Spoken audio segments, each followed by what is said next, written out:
Kita berdiri, saya mengajak kita membuka bersama di dalam kitab 2 Tawari pasal yang ke-20 ayat 12. Sekali lagi 2 Tawari pasal yang ke-20 ayatnya yang ke-12. Puji Tuhan. Bagi saudara yang sudah dapat, mari serukan amin. Amin. Kalau belum ada apa-apa, cari dulu saudara ya. 2 Tawari 20 ayat 12. Sama-sama kita baca 2, 3. Ya Allah kami, tidakkah Engkau akan menghukum mereka? Karena kami tidak mempunyai kekuatan untuk menghadapi laskar yang besar ini yang datang menyerang kami. Kami tidak tahu apa yang harus kami lakukan, tetapi mata kami tertuju kepada. Amin. Silakan. Saya garis bawahi kalimat yang terakhir. Tetapi mata kami tertuju kepada. Jadi tema firman Allah pagi hari ini, mata yang tertuju kepada Tuhan. Mata yang memandang kepada Tuhan, mata yang melihat tertuju hanya kepada Tuhan. Haleluya.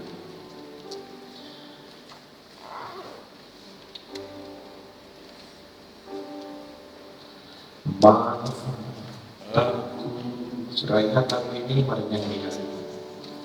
Tertuju padamu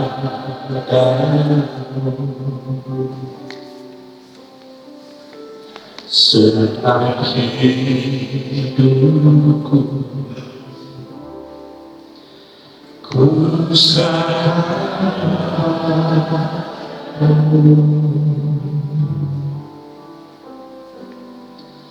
bimbing aku masuk ke jalan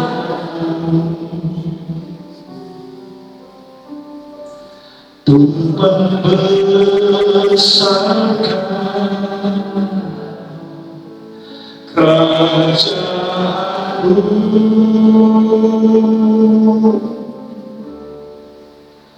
Ku mau mengikuti kehendak-Mu yang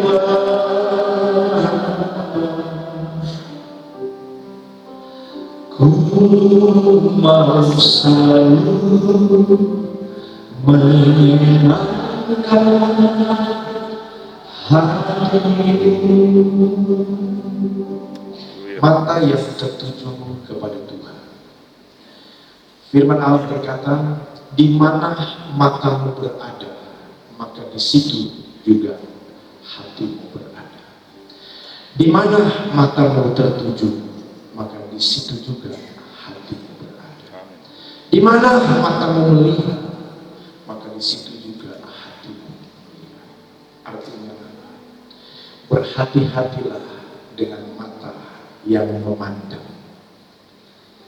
Alkitab juga berkata, hidup kita ini juga ditentukan oleh kemana mata kita tertuju dan memandang. Mata itu adalah pelita hati dan hidup kita. Amin, saudara. Jadi betapa pentingnya hari-hari ini mata kita memandang. Saya akan lebih menekankan tentang mata iman dan mata rohani yang memandang dan tertuju kepada Tuhan saja. Saudara yang dikasih di dalam Tuhan, dalam ayat ini, kalau saudara perhatikan, ini adalah kisah yang dialami oleh seorang raja yang bernama Yosafat. Yosafat pada waktu itu, dia dipilih Tuhan untuk menjadi pemimpin, menjadi raja satu kerajaan yang dulu kerajaannya besar. namanya kerajaan Israel. Tetapi kemudian sejak Salomo lengser, kerajaan Israel terpecah dua. Yang satu, kerajaan Israel tetap menggunakan nama kerajaan Israel yang terdiri dari 10 suku. Tetapi ada satu kerajaan namanya kerajaan Yehuda, ya, yang terdiri dari 2 suku. Nah, pada waktu itu Yosafat ini dia menjadi raja kerajaan Yehuda. Saudara yang kasih, dalam kisah ini, dalam cerita ini, dalam firman ini dikatakan Yosafat mengungkapkan satu situasi, kondisi, keadaan yang sedang dia alami dan juga sedang dialami oleh keluarganya, bahkan lebih luas dan lebih besar dialami oleh bangsa kerajaan Yehuda itu. Dan Yosafat berkata dari ungkapannya ini, saudara, bahwa sesungguhnya Yosafat sedang sangat gelisah sekali. Bahkan bukan cuma gelisah, bukan cuma cemas. Di ayat sebelumnya dikatakan Yosafat menjadi takut sekali.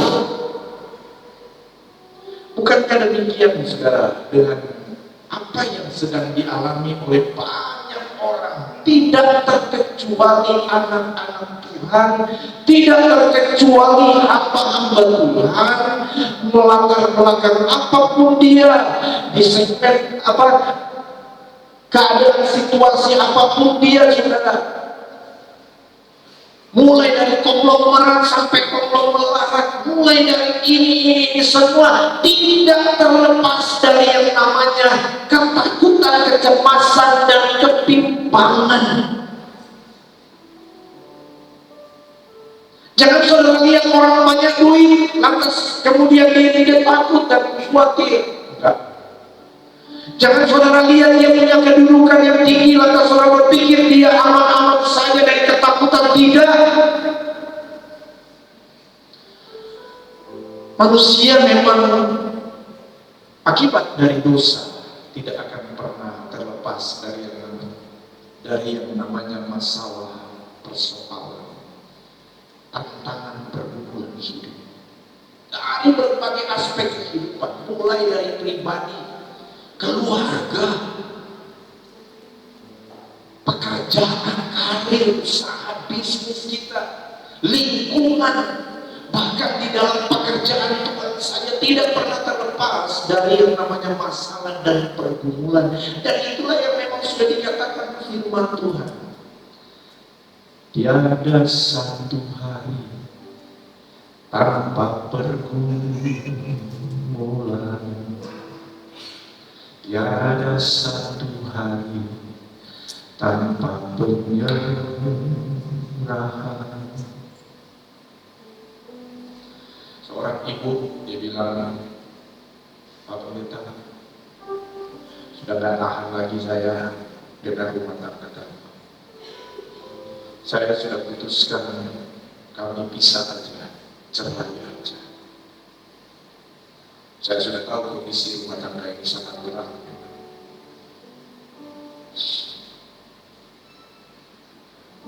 Ada lagi orang tua, Pak Pendeta bagaimana? Saya sudah kehabisan akal ngurus anak saya ini, khususnya dalam pergaulannya. Ini jadi benar-benar jadi satu masalah yang besar buat Bapak Ibu, soal orang tuanya. Ada lagi saudara yang berkata, Pendeta gimana kok karir saya begini. Bukannya naik malah turun. Gimana ya? Pusing masalah. Saudara, dalam menjalani hidup ini memang ada masalah yang ringan. Oke, kita hadapi masalah itu, tapi kita bisa atasi. Ada juga masalah, tapi sempat membuat kita pusing dan stres. Ada yang mungkin masalah ukurannya sedang-sedang saja. Kita tidak mampu, ada orang di sekitar kita bisa tolong, bisa bantu. Selesai juga masalahnya. Tapi ada mungkin masalah yang berat. Berjuang sana, berjuang sini, bantuan orang lain, bantuan teman dan lain sebagainya, selesai juga masalah. Tapi sempat juga stres, takut, khawatir, cemas. Tapi ada juga sudah masalah yang sangat berat, yang akhirnya kita juga mengungkapkan seperti Yosafat ini.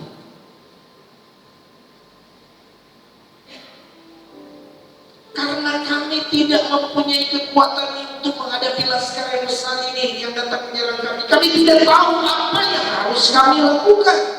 Tidak tahu lagi membuat apa. Udah buntu jalan ini.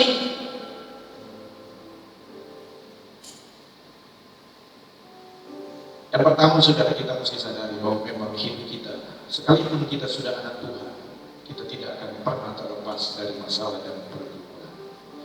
Jangan saudara berkata, saya sesal terima Yesus. Kok ketika saya terima Yesus, banyak sih masalah yang saya hadapi. Memang kita tidak pernah terlepas selama kita di dunia ini. Kita tidak pernah tidak berhadapan dengan masalah itu, saudara. Nanti saudara selesai dengan masalah ketika ada tulisan RIP. Apa itu? Rest in peace. Beristirahat dalam damai. Di Sulawesi Utara, di Banten, saya lihat hari-hari ini berturut-turut hamba Tuhan yang dipanggil Tuhan. Mereka sudah beristirahat dalam damai dan setia dalam pelayanan Tuhan. Tapi saya yang masih hidup, sekali saya hamba Tuhan, saya juga tidak luput dari masalah dan pergumulan pencobaan. Jangan sampai lihat saya berdiri di sini sudah pakai dasi, kelihatan nggak ada masalah. Tapi banyak juga masalah Tuhan izinkan. Tapi bukan berarti saya berdiri di tempat ini, saya pakai baju hitam, lantas kemudian saya berkata, oh jangan lagi bukan. Dia tanya, ya. Pas menjadi sudah lama saya tak pakai baju, saya pakai baju. Ternyata seragam dengan ibu presiden worship yang hitam. Tapi bukan berarti kami sedang berduka. Saya selalu ada damai dan sukacita, semangat di dalam Tuhan, melayani Tuhan, walaupun di tengah pergumulan hidup. Ada apa sih sebenarnya di sini, saudara? Apa sih yang sedang dialami oleh Yosafat sehingga dia berkata, kami tidak tahu mau buat apa lagi ini Tuhan.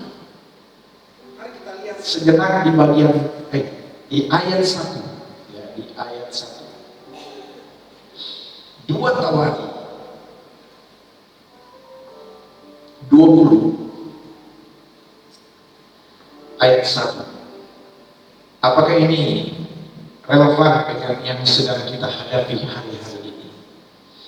Walaupun peristiwanya berbeda, konteksnya berbeda, tetapi apakah ini juga relevan dengan yang kita hadapi hari-hari ini? Kemenangan atas Moab dan Amon, akhir pemerintahan Yosafat. Itu judul perikop. Ayat 1 berkata, sama-sama yang kita baca 2-3. Setelah itu Bani Moab dan Bani Amon datang berperang melawan Yosafat bersama-sama sepasukan orang Meuni. Ayat 2, datanglah orang memberitahukan Yosafat, suatu laskar yang besar datang dari seberang laut Pasir, dari Edom, menyerang Tuanku.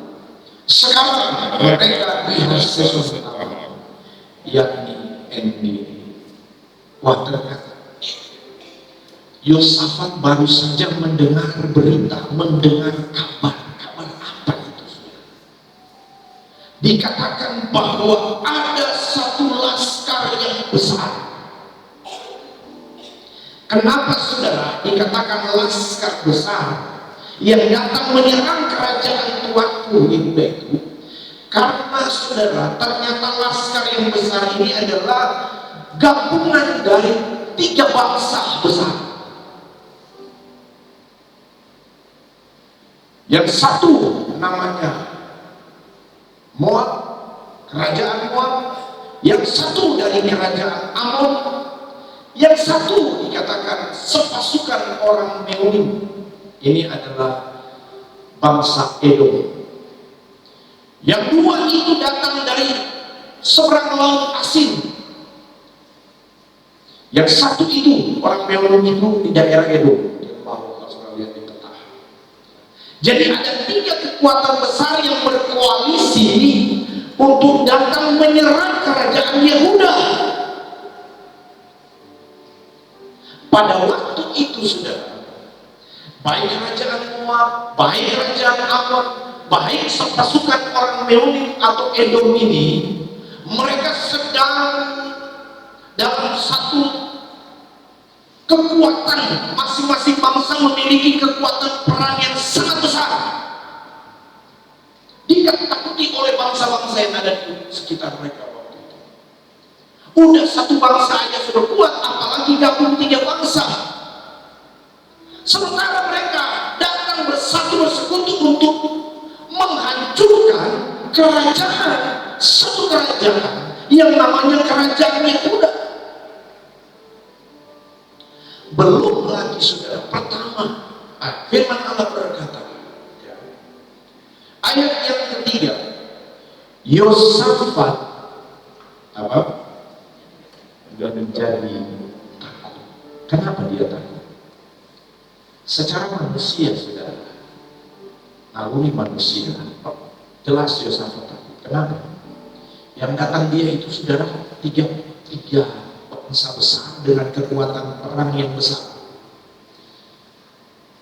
Yang kedua, secara geografis letak kerajaan Yehuda itu hampir semua mengelilingi oleh tiga bangsa ini. Seberang laut Asin itu ada Amon dan Moab. Di bawahnya itu, saudara, ada Edom. Kecuali di sebelah laut sana, laut tengah. Jadi, saudara, secara geografis sudah dikepung tentara Yehuda. Jumlah pasukan tentara kalah jauh. Ini yang membuat akhirnya Yosafat bilang, Tuhan, kami tidak tahu membuat apa-apa. Kami tidak punya kekuatan yang besar.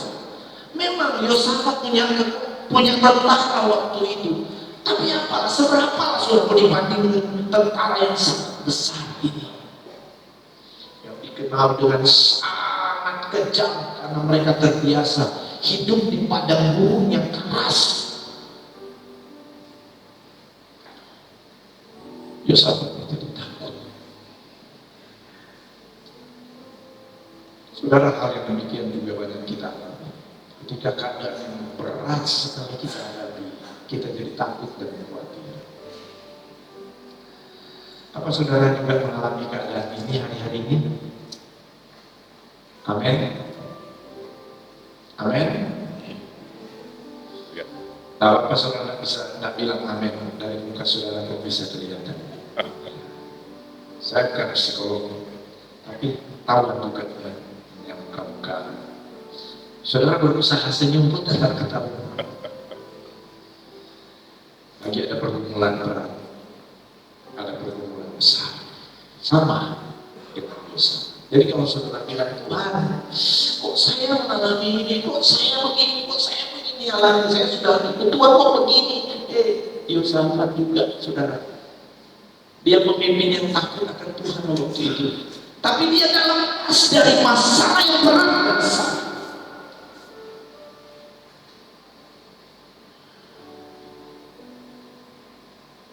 Atau ketika ada sepasang suami istri, mereka buka usaha kecilan di sebuah sekolah SD, jualan, diizinkan oleh kepala sekolah pada waktu itu jualan di situ, dan sekaligus buka kios, dan mereka tinggal juga di situ. Pertamanya waktu mereka hidup dan jualan kue, jualan makanan-makanan ringan di sekolah SD itu. Mereka ini suami istri yang cinta Tuhan. Mereka kemudian dianugerahi keturunan, mulai bertumbuh besar, dan mereka hidup dari berjualan di situ. Ini keluarga. Beberapa kali ganti kepala sekolah, mereka masih tetap diizinkan di situ. Sampai satu ketika sudah datang seorang itu, mutasilah, seorang kepala sekolah di tempat itu. Hanya beberapa lama bulan dia di situ, dia mengambil keputusan untuk kemudian mengeluarkan sepasang suami istri bersama sudah ada beberapa anak yang lain. Betapa sedihnya mereka, kecewa mereka. Di sini sumber penghasilan mereka. Mereka mulai berpikir bagaimana ke depan. Tapi memang sudah keputusan, dan itu menjadi satu beban yang berat. Karena ini menyangkut masa depan mereka, hidup mereka ke depan. Saudara yang kekasih dalam Tuhan, demikian dengan hidup kita. Nanti kesaksian dilanjutkan tentang cerita. Saudara kita demikian banyak mengalami kondisi seperti ini. Yosafat juga mengalami hal demikian. Persoalannya di sini saudara adalah ketika kita mengalami pergumulan hidup masalah tentang kepada siapa mata kita memandang, itu yang utama. Amin saudara. Kemana mata kita tertuju, itu yang menentukan hidupmu di hari depan. Bapak Ibu Saudara yang dikasihi oleh Tuhan Yesus Kristus, hati-hati dengan mata kita. Sedikit tentang tiga bangsa tadi, ya, tiga bangsa Amon, Moab, Amon dan Meunim atau orang Edom. Moab ini, dia itu adalah keturunan Lot, ponakannya Abraham. Ya. Moab itu keturunan Lot. Lot, dia mengambil anaknya, memperistri anaknya, lahirlah Moab. Jadi Moab ini, bangsa Moab ini lahir dari keturunan yang melanggar moral. Bagaimana mungkin seorang ayah dia ambil anaknya sudah, dia menikahi anaknya sendiri, lahir Moab. Dalam perjalanan bangsa Israel ke Mesir, ketika orang Israel lewat di Moab, tergodalah mereka dengan wanita-wanita Moab. Karena benih asusila, benih kebebasan seks itu ada di keturunan ini. Saudara kita hati-hati hari-hari ini, karena kita juga sedang diperhadapkan dengan tantangan hal-hal yang berhubungan dengan moralitas. Itu tidak terlepas dari mata.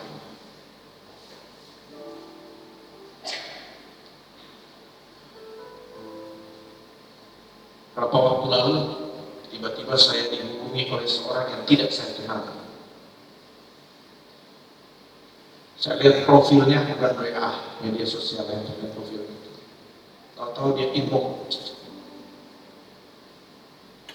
Tidak lama kemudian saudara, dia keluar, dia kirim foto-foto yang tidak senonoh. Tapi senjata saya, setiap kali ada seperti itu, saya langsung libatkan istri. Nih, ada yang kirim. Kalau saya tidak hati-hati dengan mata, bahaya. Langsung blokir, langsung saya lakukan. Kalau tidak hati-hati, bahaya. Jadi Moab ini saudara lahir benih turunan yang moralnya bodoh. Amon, bangsa Amon. Amon juga sebenarnya dari keturunan Lot ini. Tapi keturunan Amon ini saudara, lahir keturunan-keturunan yang sangat mengagung-agungkan jabatan, yang sangat mengagung-agungkan popularitas, yang sangat mengagung-agungkan apa saudara? Jabatan otoritas. Mereka menggunakan segala macam cara, yang penting menduduki jabatan. Yang salah satu yang terkenal itu pada zaman Nehemia, ada Tobia dan Sanballat itu saudara. Mereka berusaha untuk menghancurkan Nehemia dari bangsa Israel, supaya jabatan mereka bupati dan lain sebagainya itu tidak hilang, popularitas mereka tidak hilang oleh orang yang muncul dan lain sebagainya. Jadi keturunan Amun ini adalah keturunan orang-orang yang sangat mengagung-agungkan, bahkan menuhankan jabatan, popularitas dan lain sebagainya, prestis dan lain sebagainya.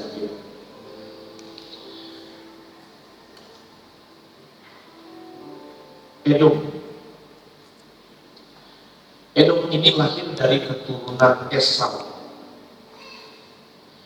Esau ini kakak adiknya dengan Ishak, ya. Esau Yakub, anaknya Ishak maksudnya. Nah saudara, siapa Esau ini? Esau ini dia rela mengorbankan saudara harta hak keturunan hanya atau demi semangkuk kacang merah. Beberapa hari ini memang ingin sekali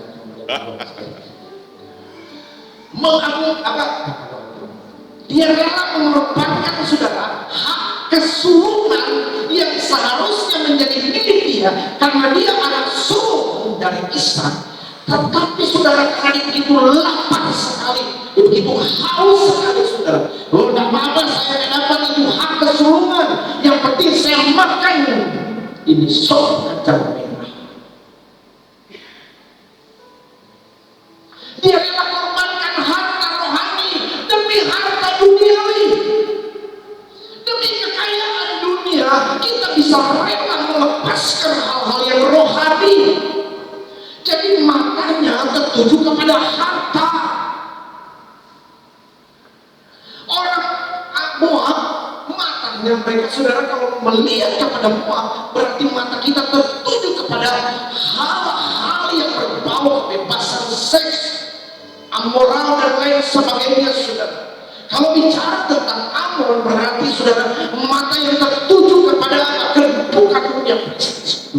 Dan saudara, kita hari-hari ini sedang diperhadapkan dengan hal-hal yang berhubungan dengan tiga bangsa ini, dan ini sangat mengancam hidup kekristenan kita.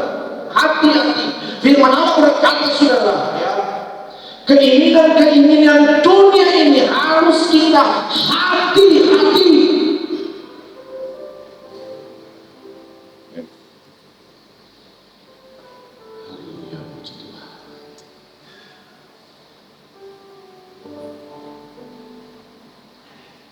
Di Inggris kuno ada satu kisah diceritakan kerajaan Inggris kuno. Ada seorang ratu yang sangat cantik, namanya Ratu Gulliver. Ya, Ratu Gulliver. Ini Ratu Gulliver ini sedang diperhadapkan dengan satu kegelisahan sekaligus prihatin. Kenapa? Karena suaminya itu, raja itu saudara, suaminya ini dia menetapkan pajak yang sangat tinggi terhadap rakyat mereka waktu itu. Padahal saudara, ini ratu ini sangat mencintai rakyatnya sendiri. Dia prihatin dan ibah kepada rakyatnya, tetapi sekaligus prihatin juga sama suaminya yang dia juga cintai. Kok tega-teganya menaruh pajak yang sangat tinggi kepada rakyat? Istrinya, permaisuri yang namanya Gulliver ini, enggak putus asa ingatkan kepada suaminya untuk jangan melakukan itu. Kali saking cintanya kepada rakyat. Kita berdoa pemimpin kita ke depan adalah pemimpin yang mencintai rakyat. Amin. Yang mengutamakan kepentingan rakyat, bangsa dan negara daripada kepentingan pribadi dan kelompok.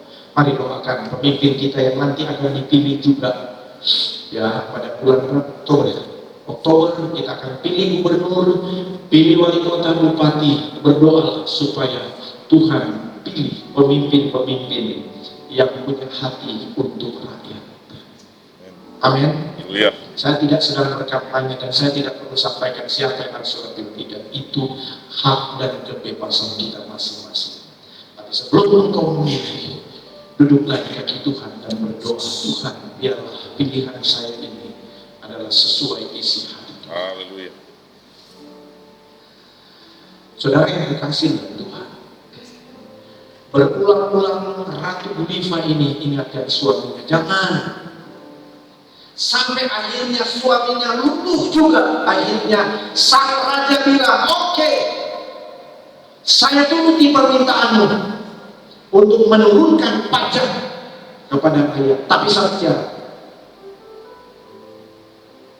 maaf, kamu naik kuda dan kemudian berkeliling di kota ini tanpa busana.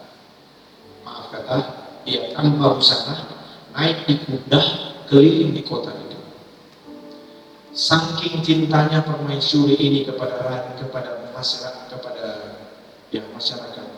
Oke, dia turuti permintaan raja suami. Baik. Tapi sehari sebelum dia melaksanakan ini, dia sudah sampaikan kepada masyarakat di kota supaya besok hari jangan ada satupun masyarakat yang keluar rumah, karena dia akan berkeliling kan.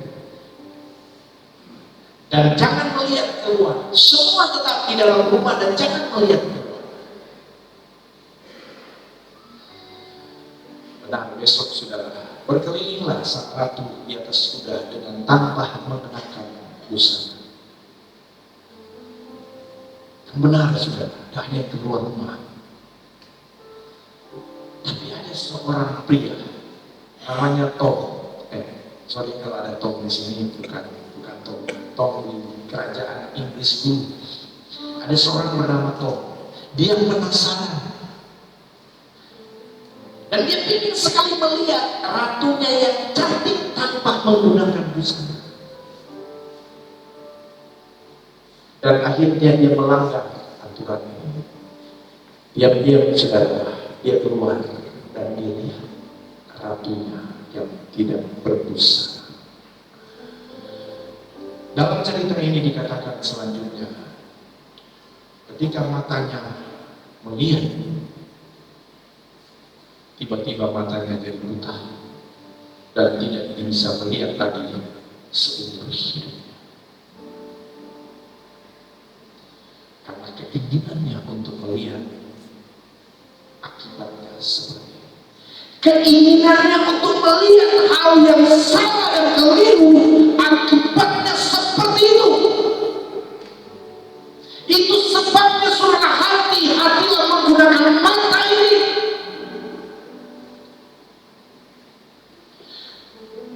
Salah satu penyebab kenapa kemudian Adam dan Hawa itu jatuh, khususnya Hawa jatuh dalam dosa, saudara, karena mata mereka melihat buah itu. Ketika mereka melihat, mata mereka lihat, tertariklah mereka. Benar, tapi firman Tuhan dan kata ungkapan dunia, dari mata kemudian turun ke hati, dari mata dia muncul keinginan, kemauan dan kehendak. Daud, saudara, seorang yang benar di hadapan Tuhan, cuma gara-gara mata juga sudah dia jatuh. Tentaranya sedang berperang, dia santai-santai di atas soko rumah, di teras rumah atas. Lihat-lihat dia jalan-jalan, jalan-jalan. Tiba-tiba matanya tertuju ke kamar mandi tetangga. Kelihatan dari atas. Seorang wanita cantik namanya Betseba, istri dari pengawalnya sendiri. Dia lihat cantik sekali, apalagi dia lihat tanpa busana karena sudah mandi. Luntur juga saudara. Dari mata dia mulai pikirkan dan timbul keinginan dapat lagi saudara. Karena dia seorang raja. Daud jatuh mulai dari mata. Istri Lot, kenapa dia jadi tiang garam? Daud tadi, supaya saudara jangan salah mengerti, dia jatuh dengan mata ini saudara, tapi dia menerima hukuman dari cara pandangnya yang salah. Daud, istri Lot, benar mereka sudah selamat, terlepas dari penghukuman di Sodom dan Gomora. Sudah benar dia berlari karena dia taat. Mereka dengar malaikat Tuhan perintahkan keluar segera, karena dua kota ini akan ditunggang balikan, akan dibakar. Kemudian mereka berlari. Saudara, tiba-tiba si istri Lot ini, saudara, dia nengok ke belakang, dia masih ingat dan dia melihat lagi, saudara, tentang apa yang ada di Sodom dan Gomora. Dan ketika dia berbalik melihat ke belakang, tiba tubuhnya menjadi tiang garam karena salah melihat, salah mata, salah tertuju matanya. Masih banyak lagi contoh di Alkitab tentang ketika mata melihat kepada hal yang salah dan keliru, ada konsekuensi, bahkan ada akibatnya.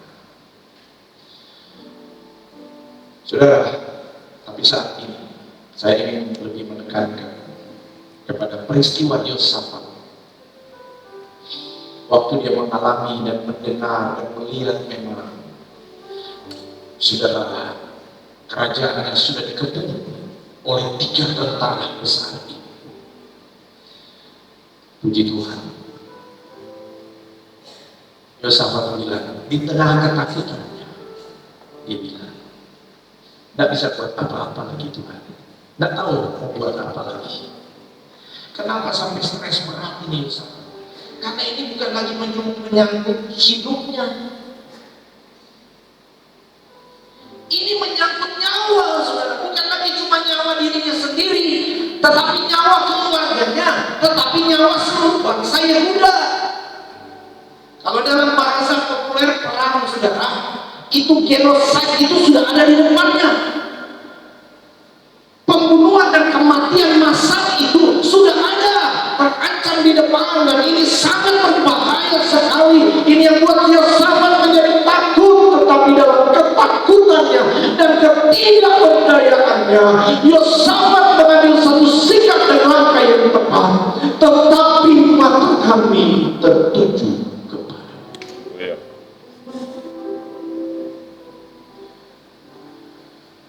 Dia tidak tertuju kepada bangsa yang besar lagi. Dia tidak tertuju lagi kepada kekuatan yang besar lagi. Dia tidak lagi tertuju kepada pasukan yang banyak.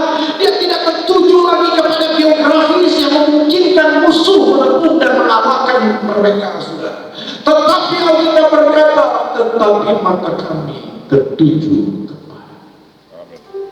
Artinya apa? Mata Yosafat benar-benar memandang hanya kepada Tuhan. Dia tahu dia punya Tuhan yang besar. Dia tahu dia punya Tuhan yang luar biasa. Dia tahu dia punya Tuhan yang dahsyat, yang sanggup mengalahkan segala musuh.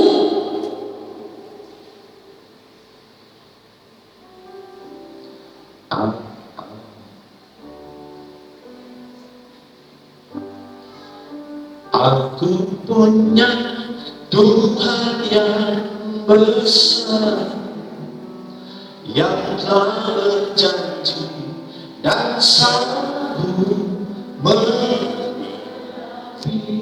Imanku bersepakat percaya kuasanya, ku terima sekarang kemenangan darimu.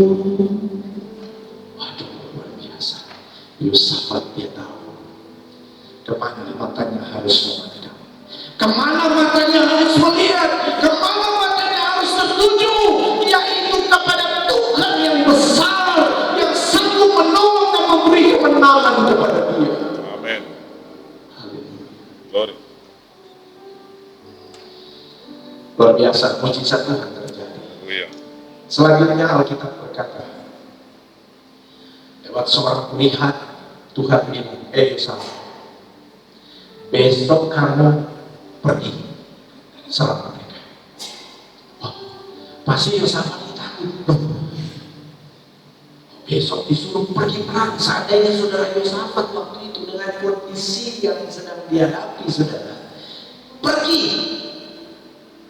jangan mundur di tengah ketidakberdayaan, jangan mundur di tengah masalah yang besar dan berat, jangan mundur, maju, pergi, hadapi mereka.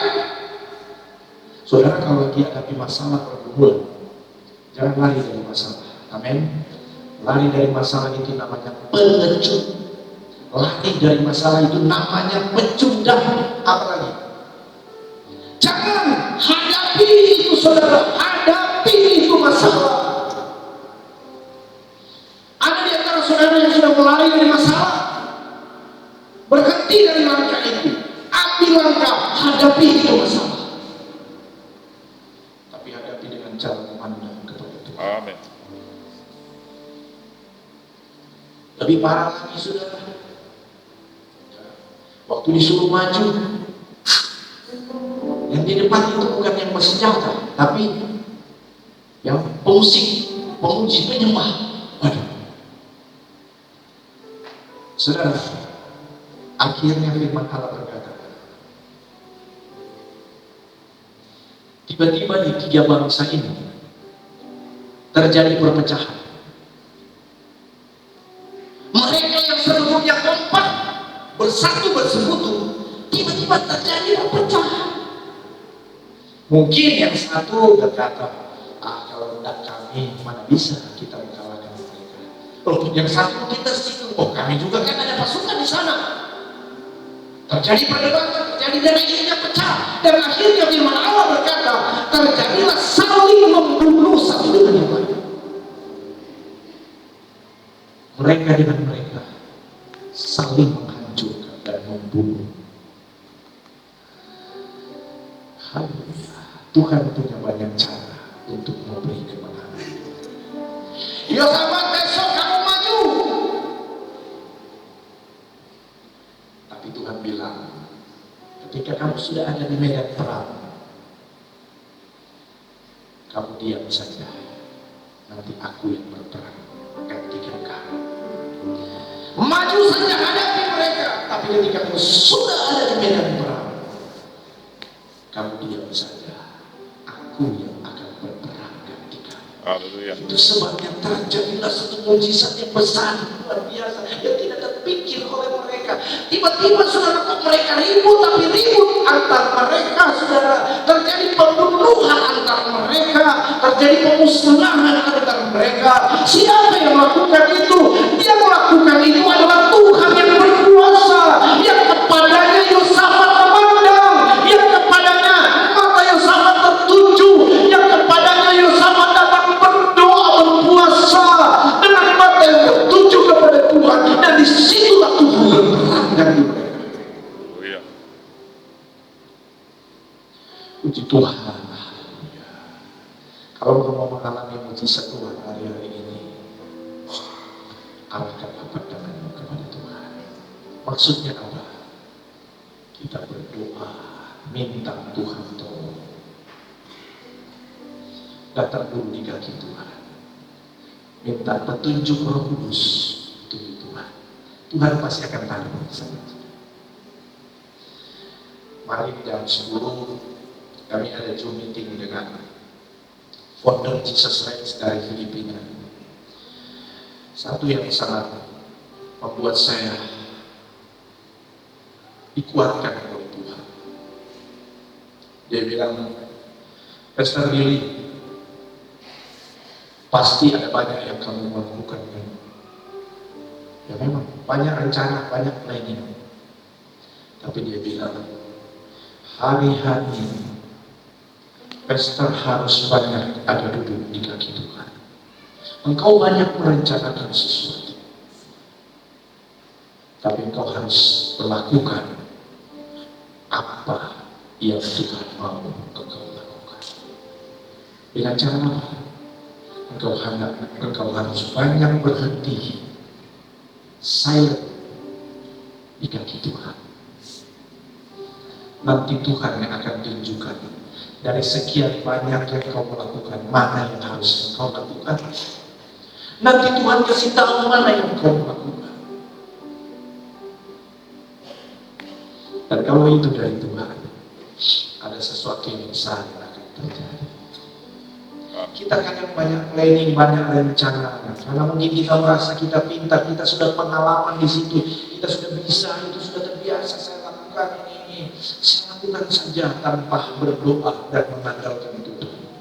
Jangan salahkan Tuhan kalau engkau akhirnya kecewa. Siskina dia bilang, pesan juga kepada jemaat, makanya saya sampaikan kepada jemaat, karena masih baru, fresh, pesan Tuhan lewat hambanya ini. Pesan juga kepada jemaat, lakukan supaya jemaat lakukan hal yang sama. Datang duduk di kaki Tuhan, berdoa, Tuhan, saya serahkan ini. Kalau apa yang kau rencanakan itu tidak terjadi, tidak apa-apa. Lakukan apa yang Tuhan mau. Tiba-tiba kok Tuhan maunya begini, ya lakukan saja. Seharusnya saya besok, Selasa, saya harus ke Surabaya karena ada satu acara yang saya harus hadir. Tetapi ketika saya berdoa menyerahkan rencana ini, ada sesuatu yang Tuhan teguhkan, tidak usah hadir di sana. Walaupun seharusnya secara manusia saya ingin sekali hadir. Dan akhirnya, amin. Ya. Saya kesaksian sedikit acara Jesus Range kemarin. 1 bulan sebelumnya, panitia sudah berdoa dengan sungguh-sungguh dan benar-benar hidup dalam hadirat Tuhan. Misalkan acara ini dalam tangan Tuhan. Saudara yang kekasih dalam Tuhan, H-3 sebelum acara, saya lihat panitia servis grup, dananya baru sekitar 20%. H-3 itu masih sekitar 20% dari dana yang kami butuhkan. Artinya kalau 100 juta, baru 20 juta yang terkumpul. Kami ada siarkan ke beberapa teman, karena kami tahu saudara, orang-orang yang punya hati menabur di acara ini, dia akan diberkati Tuhan dengan luar biasa. Nah saudara, sedikit beberapa panitia menjadi khawatir karena dana tidak cukup. Sementara kami dilarang untuk bawa proposal ke pemerintah. Acara Jesus Range tidak boleh bawa proposal kepada pemerintah atau kepada perusahaan-perusahaan, tidak boleh. Kalau ada anak-anak Tuhan secara pribadi bantu. Saudara, akhirnya apa? Singkat, selesai acara, 2 minggu kemudian rapat evaluasi perubahan. Bendahara menyampaikan laporan keuangan. Panitia surplus dana. Kalau saya lihat dana surplus itu 40% dari anggaran yang kami gunakan. Lebih 40% surplus. Kenapa? Karena mata kami tertuju kepada Tuhan. Pada acara berlangsung di hari-hari, ada beberapa jemaat di sini ikut, termasuk pelayan-pelayan. Terima kasih untuk peran kehadiran jemaat yang hadir di acara ini. Saudara-saudari, kesaksian di Singkawang 2 hari sebelum acara Jesus Range, hujan lebat. Itu di Pontianak juga. 2 hari sebelum tanggal 1 Juni itu hujan sudah, dan hujan akan datang. Turut-turut 2 hari. Hari ketiga, bangun pagi, saya lihat, wah gelap juga. Ada gelap kemudian. Seperti 2 hari sebelumnya gelap juga, tapi tidak turun hujan. Kami sampai di lapangan, saudara, karena mau parade. Datang salah satu tokoh yang hadir di situ, dia calon wali kota juga ke depan ini. Dulu dia wali kota di Singkawang, nggak usah saya sebut namanya. Dia bilang, Pak Billy, dia panggil saya Pak Billy. Pak Billy, sambil dia lihat, itu setengah jam sebelum jam 1 siang. Dia bilang, Pak Billy, gimana ya? Sambil dia lihat-lihat kan, karena di atas itu sudah hitam pekat, memang sudah ada, tinggal mau turun itu hujan. Bagaimana ya? Maksudnya apa Pak? Saya kata, hujan. Saya coba bilang, kami sudah berdoa, dan sepanjang acara Jesus Race kami banyak mengalami mujizat Tuhan kalau bicara tentang hujan. Saya juga sampai saat ini percaya Tuhan pasti tahu. Oh begitu ya, sampai dia lihat ke atas. Maksudnya sudah mau hujan ini, memang sudah tinggal. Tidak lama kemudian, kira-kira 15 menit sebelum mulai lagi sudah datang itu Polantas yang mau kawal itu parade. Dia bilang, Pak Pendeta, Muslim ya, Pak Pendeta, bagaimana? Turun hujan ini lebat Pak Pendeta ini turun. Maksudnya bagaimana mau antisipasi ketika hujan turun? Ini peserta parade ini mau lari kemana ini?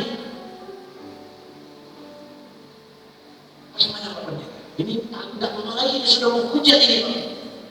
Saya bilang, Pak, siap komandan, hari ini tidak akan turun hujan.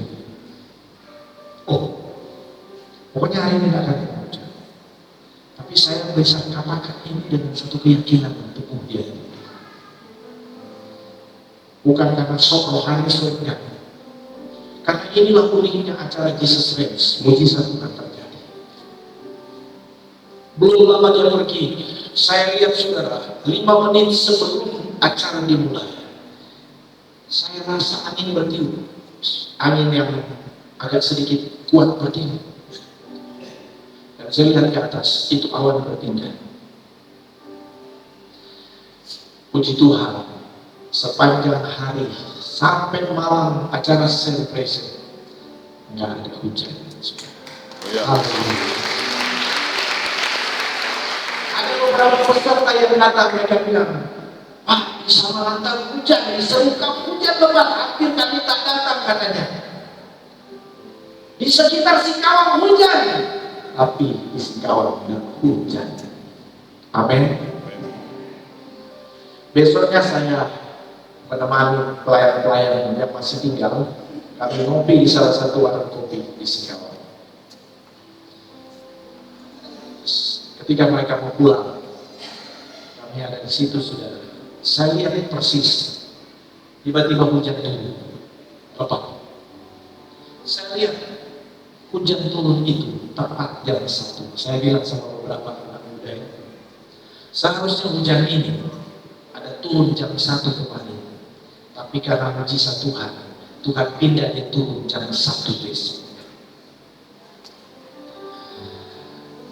Kalau mata kita tertuju kepada Tuhan, sungguh-sungguh memandang kepada Tuhan, mujizat Tuhan bisa terjadi. Pribadi, keluarga, pekerjaan, apa saja. Ketika engkau sudah akan pandangan berdoa sungguh-sungguh, menyembah Tuhan sungguh-sungguh, minta petunjuk Tuhan dari firman Tuhan, apa yang engkau melakukan. Percayalah dengan iman, Tuhan yang besar, perkasa dan luar biasa, itu pasti akan menggenapi janjinya atas kita. Masalah kita seberat sebesar apapun, tidak ada yang mustahil pada Tuhan. Puji Tuhan. Aku punya Tuhan yang besar.